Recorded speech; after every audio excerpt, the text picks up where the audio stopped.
The watts to heat interactive calculator solves a fundamental thermal engineering problem, converting electrical power into heat output and predicting temperature behavior in enclosures. Whether you're designing heating systems, calculating thermal loads, or sizing cooling equipment, this tool handles the complex conversions and thermal calculations that typically require multiple formulas and lookup tables. Let's explore the inputs.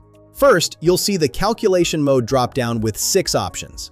Calculate heat output BTU per hour, calculate temperature rise in enclosure, calculate required power for target temperature rise, calculate cooling capacity required, calculate efficiency and heat loss, and calculate time to reach temperature. For this demonstration, we'll select Calculate Temperature Rise in Enclosure. The input fields include power in watts, voltage in volts, and current in amps for electrical parameters. For thermal calculations, you'll enter enclosure volume in cubic meters, surface area in square meters, and U value in watts per square meter Kelvin.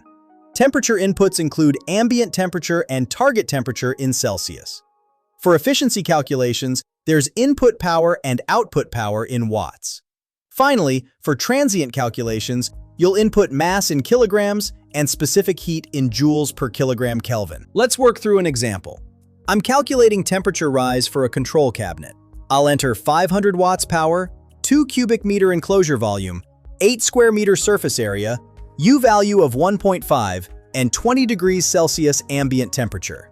After clicking Calculate Results, the calculator shows a 41.7 degrees Celsius temperature rise, resulting in a final enclosure temperature of 61.7 degrees Celsius. The outputs directly tell you whether your enclosure needs additional cooling or if your heating system is adequately sized for your thermal requirements. Remember that U values vary significantly with insulation quality. Don't assume standard values without verification.